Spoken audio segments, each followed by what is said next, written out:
ये है बोलते पन्ने और आप सुन रहे हैं आज के अखबार, ताकि आप जान पाएं स्याही से रंगे पन्नों में छपी खबरों का सच। 29 दिसंबर को देश के प्रमुख हिंदी अखबारों से वो खबर गायब मिली जिसने अंतर्राष्ट्रीय मीडिया में भारत सरकार की साख पर बट्टा लगाया।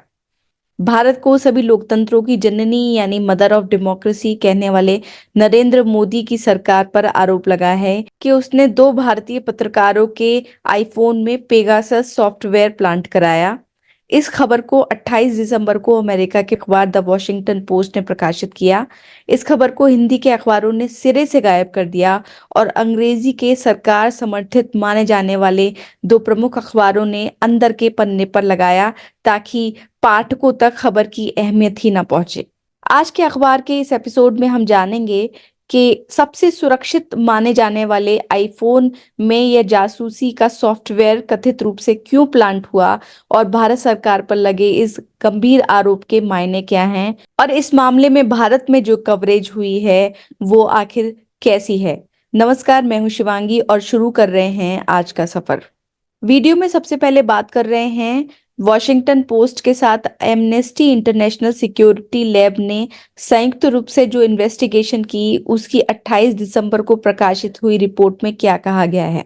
एमनेस्टी इंटरनेशनल ने अपनी वेबसाइट पर जो रिपोर्ट प्रकाशित की है उसकी हेडिंग है India damning new forensic investigation reveals repeated use of Pegasus spyware to target high profile journalist. इसका मतलब है फॉरेंसिक जांच से हुआ खुलासा, भारत में पेगासस जासूसी सॉफ्टवेयर के जरिए फिर निशाना बनाए गए नामचीन पत्रकार। इस रिपोर्ट के मुताबिक एमनेस्टी ने अपनी ताजा जांच में पाया है कि भारत में जिस पत्रकार को पेगासस के जरिए पहले निशाना बनाया जा चुका था, उनके और एक अन्य पत्रकार का आईफोन उसी स्पाईवेयर से दोबारा संक्रमित पाया गया है। रिपोर्ट में कहा गया है कि भारत में पत्रकारों को अवैध स्पाईवेयर समेत अन्य तरीकों का इस्तेमाल करके उन्हें अपना काम करने से रोका जा रहा है। इसी मामले पर वॉशिंगटन पोस्ट, या जिसे द पोस्ट नाम से भी जाना जाता है, इस अखबार ने अपने 28 दिसंबर के एडिशन में जो खबर छापी उसमें बताया कि अक्टूबर 2023 में भारत में 20 लोगों को आईफोन ने चेतावनी का नोटिफिकेशन भेजा, जिसमें विपक्ष के कई सांसद और पत्रकार शामिल थे। एप्पल की ओर से भेजे गए वार्निंग मैसेज में लिखकर आया था कि उनके फोन को स्टेट स्पॉन्सर अटैकर्स ने हैक करने की कोशिश की है। ये मैसेज टीएमसी की सांसद महुआ मोइत्रा, शिवसेना यूबीटी की सांसद प्रियंका चतुर्वेदी, कांग्रेस नेता शशि थरूर समेत कई और विपक्षी सांसदों और कुछ पत्रकारों के पास आए थे, जिन्होंने स्क्रीनशॉट को ट्विटर पर शेयर किया था। उस समय सरकार ने हैकिंग की कोशिश के आरोपों से इनकार किया था और कहा था कि एप्पल के इस नोटिफिकेशन की तह तक जाने के लिए मामले की जांच होगी। वॉशिंगटन पोस्ट की रिपोर्ट में कहा गया है कि सरकार के इन सार्वजनिक दावों से अलग प्राइवेट में मोदी सरकार के अधिकारियों ने एप्पल के भारत में प्रतिनिधि को बुलाया और कहा कि कंपनी वार्निंग को लेकर हो रहे राजनीतिक असर को कम करने के लिए सरकार की मदद करे। इतना ही नहीं, सरकार ने एप्पल के देश से बाहर रहने वाले एक सिक्योरिटी एक्सपर्ट को बुलाया और उनसे कहा कि इस नोटिफिकेशन को लेकर एप्पल की ओर से सफाई पेश करने के विकल्प तैयार करें। वॉशिंगटन पोस्ट की इस रिपोर्ट को केंद्रीय राज्य मंत्री राजीव चंद्रशेखर ने खारिज करते हुए कहा है कि ये आधे अधूरे तथ्यों पर आधारित और पूरी तरह से मनगढ़ंत है। इस मामले पर और आगे बढ़े उससे पहले जान लेते हैं कि पेगासस स्पाईवेयर आखिर है क्या। इसे इजरायली साइबर सुरक्षा कंपनी एनएसओ ग्रुप टेक्नोलॉजीज ने बनाया है। ये एक ऐसा प्रोग्राम है जिसे अगर किसी स्मार्टफोन में डाल दिया जाए तो कोई हैकर उस स्मार्टफोन के microphone, camera, audio, text message, email, location तक की जानकारी हासिल कर सकता है। इस मामले में पेगासस बनाने वाली कंपनी का बयान भी जानने योग्य है। इस स्पाईवेयर को बनाने वाली कंपनी एनएसओ ने तमाम आरोपों से इनकार करते हुए कहा है कि वो संप्रभु देशों की सरकारों को ही ये सॉफ्टवेयर जांच के बाद बेचती है और इसका उद्देश्य आतंकवाद और अपराध के खिलाफ लड़ना है। यानी सीधे से समझा जा सकता है कि ये वो सॉफ्टवेयर है जो सिर्फ सरकारों को ही बेचा जा सकता है। हालांकि भारत सरकार ने कभी भी इस बात पर स्पष्ट रूप से यह नहीं कहा कि उन्होंने एनएसओ ग्रुप से पेगासस सॉफ्टवेयर नहीं खरीदा है। अमेरिकी अखबार की रिपोर्ट ने जिन दो पत्रकारों के एप्पल मोबाइल में पेगासस इन्फेक्ट किए जाने का दावा किया गया है, ये दो नाम हैं आनंद मंगनाले और Siddharth Varadarajan. Anant Mangnale organised crime and corruption reporting project यानी OCCRP के दक्षिण एशिया के एडिटर हैं। ये एक नॉन प्रॉफिटेबल संस्था है जो खोजी पत्रकारिता के लिए जानी जाती है।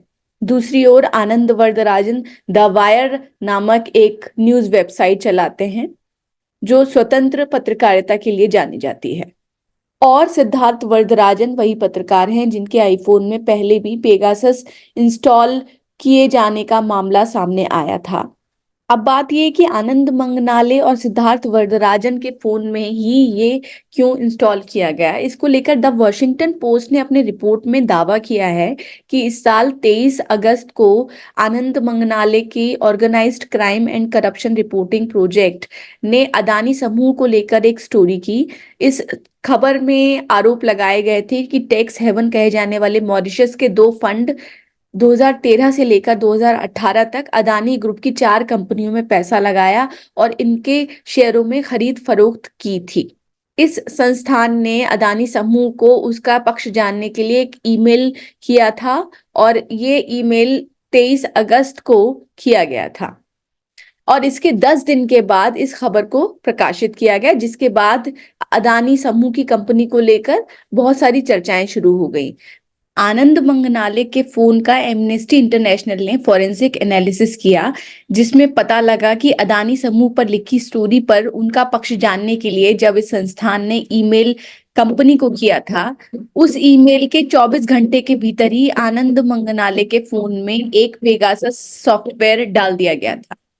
हालांकि वॉशिंगटन पोस्ट ने लिखा है कि जब उन्होंने अदानी समूह से इस संबंध में उनका पक्ष जाना तो कंपनी ने इन आरोपों से इनकार किया है कि वह किसी भी तरह की हैकिंग में शामिल था और उन्होंने OCCRP पर उनके खिलाफ बदनाम करने का अभियान चलाने का आरोप लगाया है। एमनेस्टी ने अपनी जांच में पाया कि जिस एप्पल आईडी का इस्तेमाल मांगले के फोन को हैक करने के लिए किया गया था, उसी एप्पल आईडी से भारतीय न्यूज वेबसाइट द वायर के सह संस्थापक सिद्धार्थ वरदराजन के फोन को हैक करने का भी प्रयास किया गया था। यानी कि सीधे तौर पर एमनेस्टी की रिपोर्ट में ही आरोप लगाए गए हैं कि भारत सरकार ने उन पत्रकारों के फोन में पेगासस इंस्टॉल कराने की कोशिश की जो कि अदानी के ऊपर स्टोरी कर रहे थे। अब बात करते हैं इस मामले की भारत में हुई कवरेज को लेकर। दैनिक हिंदुस्तान अखबार ने इस खबर को छापा ही नहीं, जबकि इसी कंपनी के अंग्रेजी अखबार हिंदुस्तान टाइम्स ने इस खबर को पेज 17 पर सबसे नीचे एक लंबी DC या डबल कॉलम में लगाया है। इस खबर की हेडिंग है journalists in India targeted with mobile spyware से रिपोर्ट्स, यानी कि भारत में पत्रकारों को मोबाइल स्पाईवेयर के जरिए टारगेट किया जा रहा है, ऐसा रिपोर्टों के जरिए दावा किया गया। खबर में HT ने एक अतिरिक्त जानकारी यह दी है कि साल 2021 में भारत सरकार पर एक लीक दस्तावेज के जरिए आरोप लगाए गए थे कि उसने 1000 से ज्यादा भारतीयों के फोन में पेगासस स्पाईवेयर को डाला था। इसमें राजनीतिक शख्सियत, पत्रकार और कार्यकर्ता शामिल थे।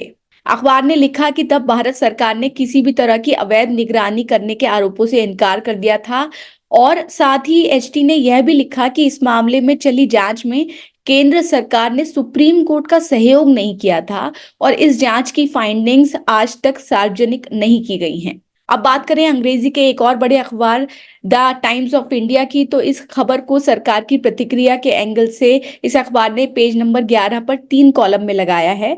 यानी आईफोन हैकिंग के मामले में मंत्री ने कंपनी पर सरकार के दावा बनाने की रिपोर्ट को खारिज किया है, जबकि इसी के हिंदी अखबार नवभारत टाइम्स से भी ये खबर गायब है।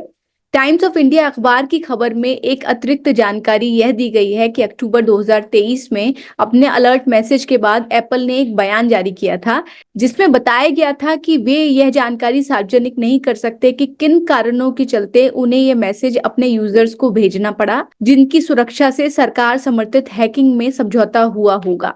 एप्पल ने अपने बयान में यह भी कहा था कि अगर वे यह जानकारी सार्वजनिक कर देंगे कि उन्हें यह नोटिफिकेशंस आखिर किस बेसिस पे अपने यूजर्स को भेजने पड़े, तो इन समूहों को अपनी तकनीकी को और बेहतर बनाने में मदद मिल जाएगी और शायद तब इस बात का पता लगाना और भी मुश्किल हो जाए कि आईफोन हैक किए जा रहे हैं। अब बात कर रहे हैं इंडियन एक्सप्रेस की कवरेज की। अपनी साहसिक पत्रकारिता के लिए प्रसिद्ध इस अखबार ने सरकार को नाखुश करने वाली इस खबर को पहले पन्ने पर लंबी सिंगल कॉलम में लगाया है और अंदर के पेज पर इसकी विस्तार में खबर दी है।